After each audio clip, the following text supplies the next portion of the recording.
everybody, this is Sarah Whitaker. And Salty Dalty. We're here for Working the World, episode 16. Today we're going to be talking about promoters.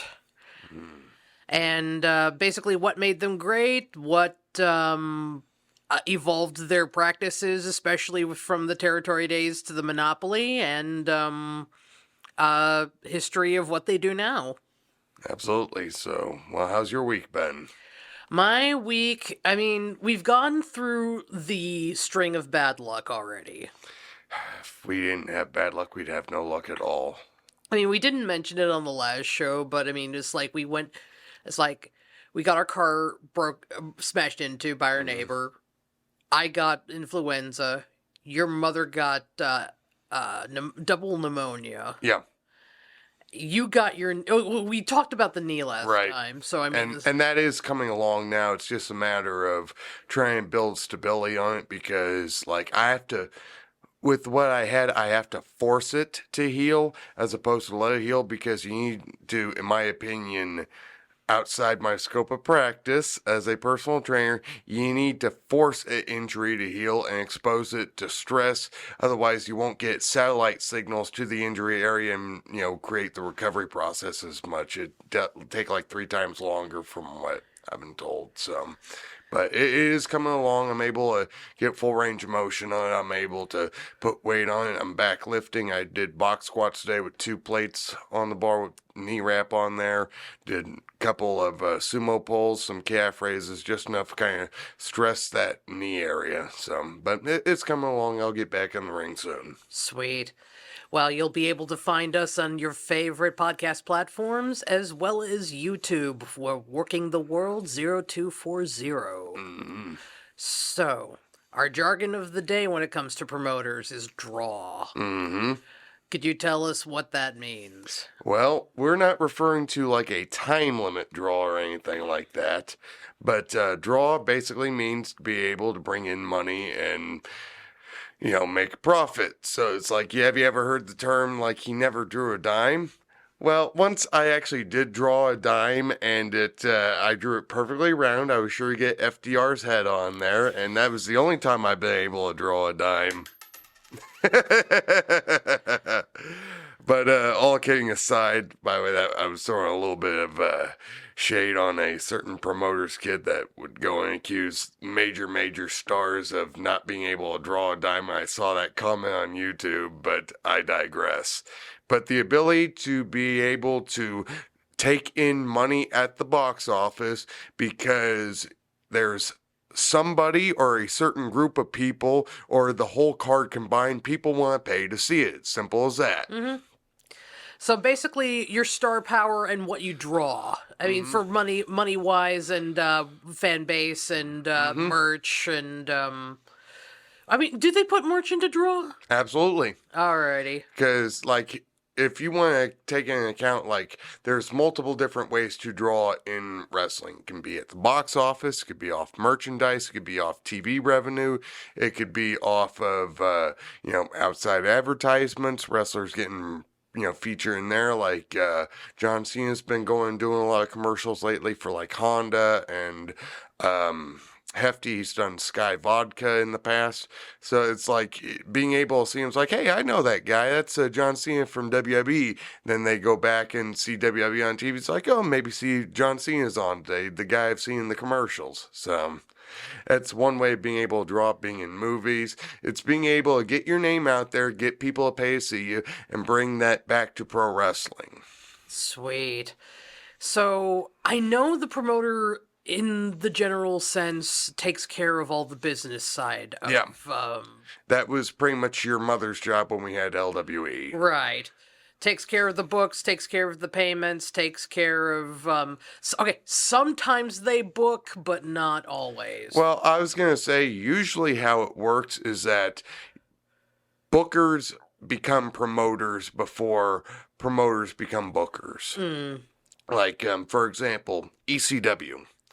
Paul Heyman was brought in after his tenure at WCW to be an on-air talent as Paulie Dangerously managing people. Then not soon after that, they actually brought him in, gave him the book, had him do most of the booking. But Todd Gordon was the promoter. He was the one that handled the money and all that. And then eventually Paulie bought into the promotion and assumed control, I believe majority control, if not sole control of the company, and, became a promoter after being a booker, and he was still doing the book at that time. But he'd have people like Tommy Dreamer, Bubba Ray Dudley, and all that go and do that. And plus, he'd also go and have them promote certain towns, point where they go out there and do the talking for him, bring ECW in there, and they get their cut. So it's kind of weird how it sometimes works, but, because technically I've been a promoter along with you as well as your mother, but she was the main, figurehead. She was the one that had the license. Yes, absolutely. So, the license and the bond. License and the bond. So, I mean, you always have to, as much as we don't like the interference of sports commissions in this industry. Especially across the river because we're in Omaha right now. Because the Iowa Athletic Commission, they can be really stingy. I'll leave it at that. Yeah. Can't say something nice about somebody, don't say it at all. So I'm going to plead the fifth on that. Oh, of course. Mm-hmm. But, You ever watched the movie, what was that movie called with John Turturro? Sugar Time. No, I haven't. It's based off Sam Giancana and the Chicago mob and his involvement with the Kennedys and all that. It was a made-for-TV movie. And the opening of the movie is that he's on Capitol Hill being questioned by Bobby Kennedy Sr., which, actually did happen in real life after he helped allegedly get JFK in office. But he was questioning him on everything, and every single answer out of Sam Giancana's mouth was, I declined to answer because I honestly believe my answer might be intended to incriminate me. Yeah. But, I mean, it's like, we had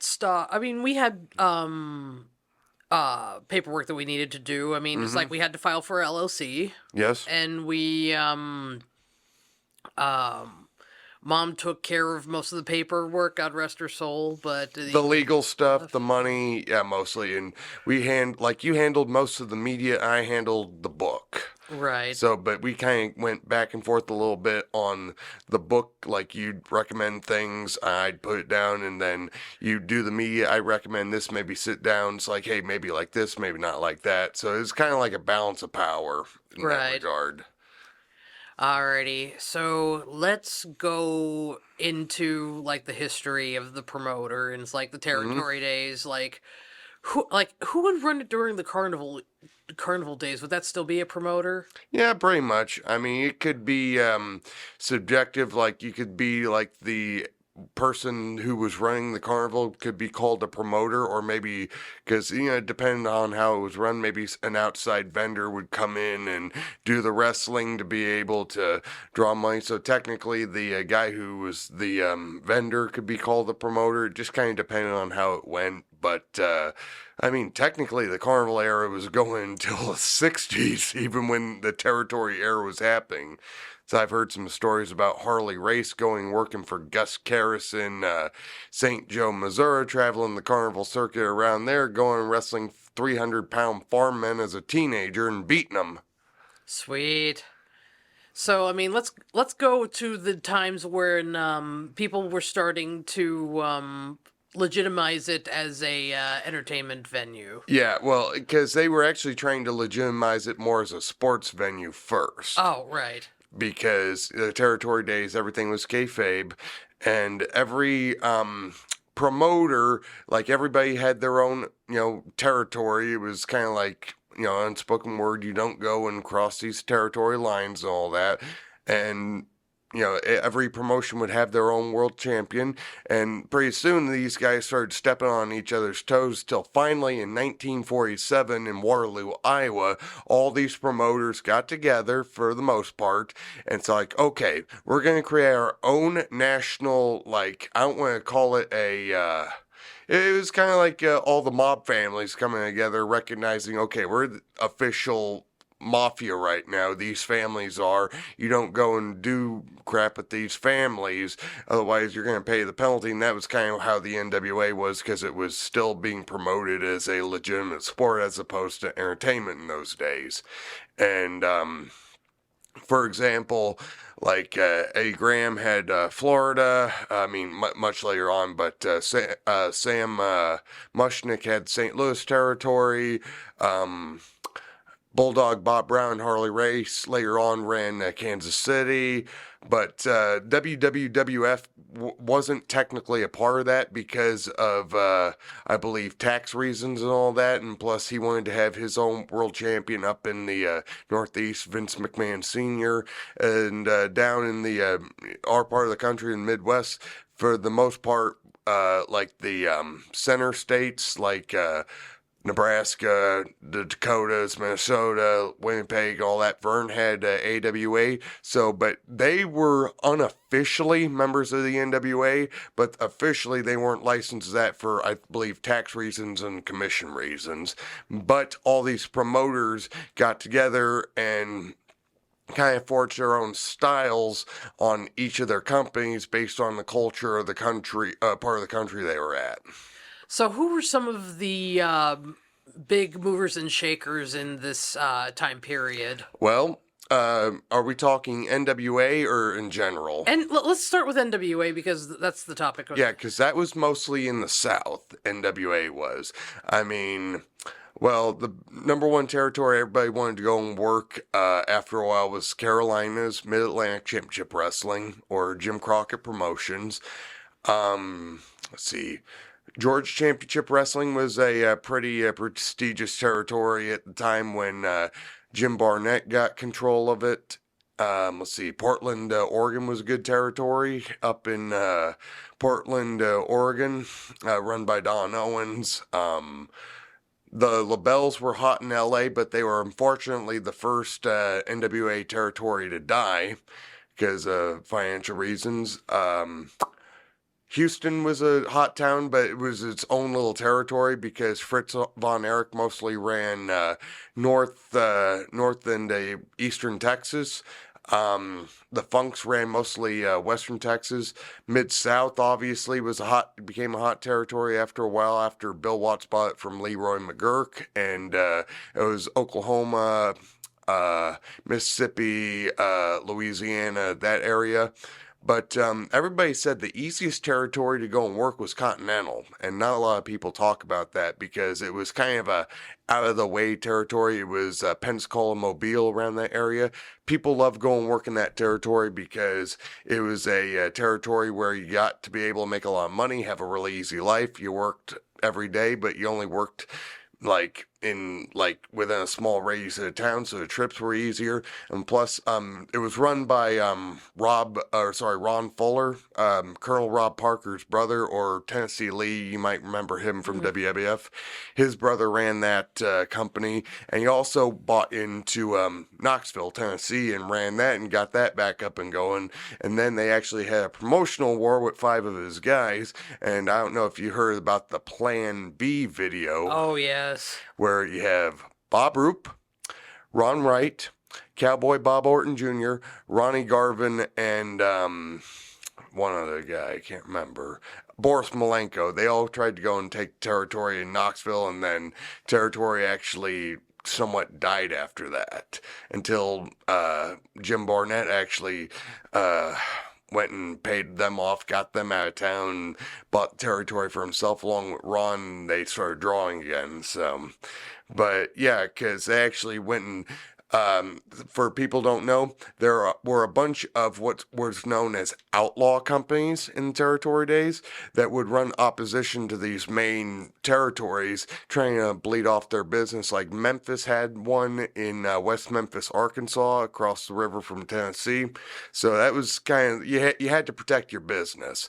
But something all these promoters had in common is that they either knew who was going to be able to draw money, and they would have their bookers keep their eyes out for talent to bring in to work with them so they didn't get stale, and knew how to manipulate emotions and all that, because part of the reason promoters are successful is because they have intelligent bookers, and a lot of times they would rotate bookers around so they had different feels coming throughout the year and territory. They used to do that a lot in Memphis too, so, but I digress.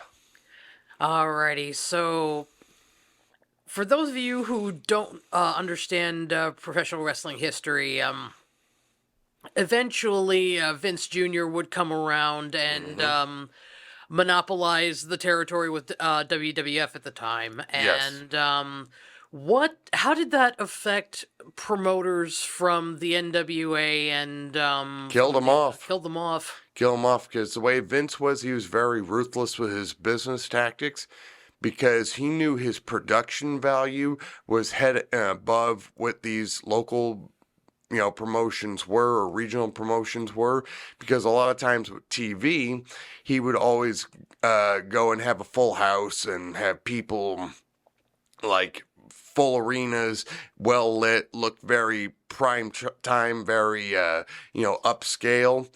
A lot of these promotions used to do in very, very small TV studios, where they would actually have to paint faces on the background of a curtain to make it look like there were more people in there than there were. It's like, and like you have guys looking like Hulk Hogan and, Superfly Jimmy Snuka, guys who had, really, good looks, good physiques and all that, as opposed to a guy like, not to bury anybody, but like a, what would be a good example? Like a Tommy Rich, who, even though he was a good-looking guy, he didn't have that body, and he kind of spoke with that country accent, like, "Hey, baby, somebody talk about getting fired up." It's like, I mean, I know Tommy was big in the territory era near the end of it with Georgia and, Memphis and all that, but it's like, as far as Vince McMahon's standards, like, he wasn't really kind of on his radar as far as what he was looking for. Or Dusty Rhodes with his robust physique. So Vince wanted the guys who looked like they were like movie stars at the time. I think that'd be the best way to describe that. And also, he would go into like, "Hey, I could put on a better show than you. I'll pay you to be able to go and do that." And Vince knew how to, especially with Hogan with the Rocky movie, after he got fired after doing that, went to AWA, got over, learned his gimmick, and then it's like, "Hey, come on back. I'll pay you more money than Vern, and we'll go ahead and take over the world together." But because Vince knew propaganda, that was his number one thing. Propaganda. Hulk Hogan was the golden goose because of how he looked, and he was already known to the casual eye as somebody who was a celebrity already. So it's oftentimes your talent too. It's like knowing which talent to put on top, which to put underneath, because not everybody can be on top, and some guys are actually better underneath, getting guys over.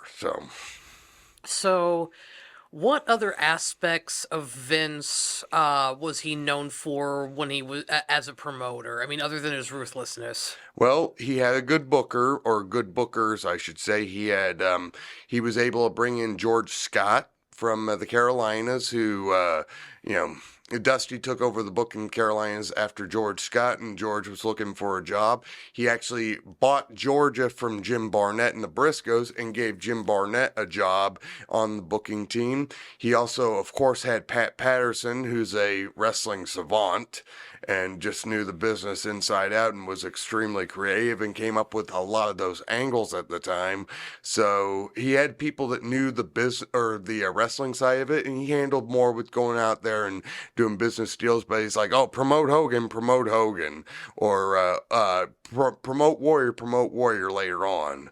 So it was one of those deals where it's like Vince, his whole deal wasn't wrestling, it was more presentation business, because he understood the business aspect of it more than the booking side, even though he would stick his finger in it occasionally, or later on would do it more. Well, I know he also acted as commentator. So. Right, and that's how he started out, because his dad hired him to do that, because his dad had a disagreement with an announcer over his salary. It's like, "Oh, I got my son here. Go announce." So that's how he got his foot in there. Is like he started getting a little bit more involved because his dad showed him more of the business side of it rather than the booking. But he did have his book, and I think Vince would occasionally go through that time to time, or maybe suggest somebody, or because he'd have to ask Vince directly or somebody very close to him how that exactly went. But I know he learned the business side of it from his father. So, how did the independent circuit really work after the fall of the NWA? NWA? Yeah. Well, uh, it was very much similar to the outlaw territory system, except for you didn't have the NWA to contend with as far as like official promotions. It's kind of like, for example, like there's only like one promotion NWA right now. It's not a group of promoters. It's just one promotion, assuming the name. Well, because back in the territory days, every 2 years or so, they would have an election among the NWA officials to determine who's going to be the president of the NWA for the next 2 years. Kind of like cycling around like a treasurer in like a senior community. That's the best way I could describe that. Because for a while, Barnett, then Jimmy Crockett, no, not Ole.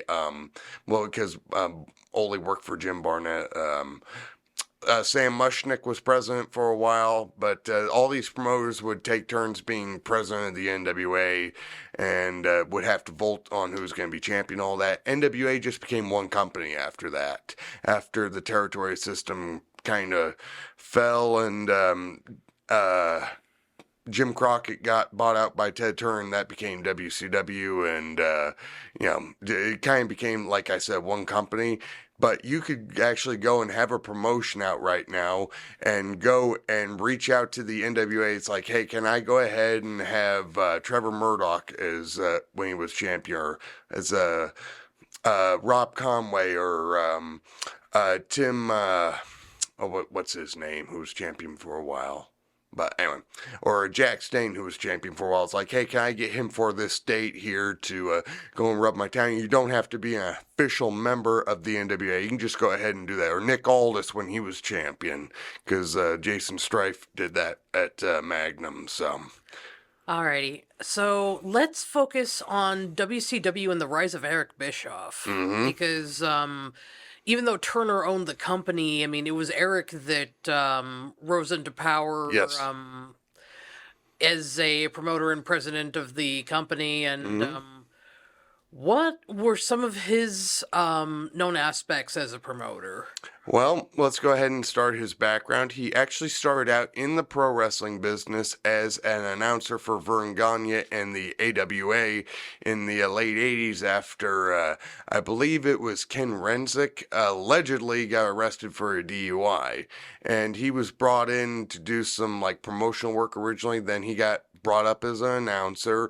And then after AWA folded, he actually put an application to be an announcer in WCW when Jim Herd was running it. By the way, if you want to talk about people that were terrible promoters, Jim Herd's definitely at the top of the list. But because Bischoff had to go and undo a lot of the damage that Jim Herd did because he didn't know the wrestling business how it operated. He had people around him that were smart on the booking committee, but he would always go and overturn their stuff because there is such a thing as a bad promoter. Keep that in mind. But Bischoff...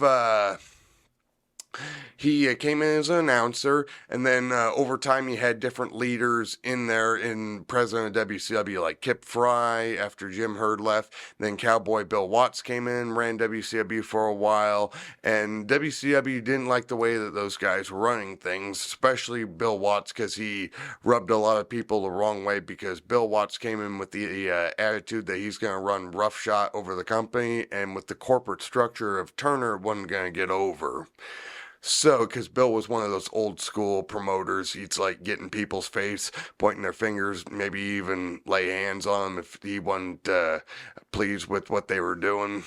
And then they wanted somebody that was a little bit more corporate fitting, corporate, kind of fit that corporate mold. And Bischoff was that guy. And he put his hat in the ring after Bill Watts left WCW to become executive producer, and then he ended up getting a job and started kind of changing how WCW was being presented, kind of a little bit more like Vince, upscale, bright lights, making sure there were TV studios like that were full. You could see the people in there, making the rings look nicer, making the entryway look a little nicer. Better camera angles, pyro, that stuff. And then after he did that, he also went and got Hulk Hogan to sign with WCW. He got a bunch of the guys from WWE that were, Vince was letting go after the steroid trial. Then he went and actually became executive vice president for WCW, I think for like 2-3 years, and started taking on more responsibility on like the office work and promoting towns and all that, promoting TV, pay-per-views. And then he became president of WCW during the height of the Monday Night War in 1997. Sweet. But the thing with Bischoff, there were good and bad things with him, in my opinion. Good things, he tried to make himself different from WWE.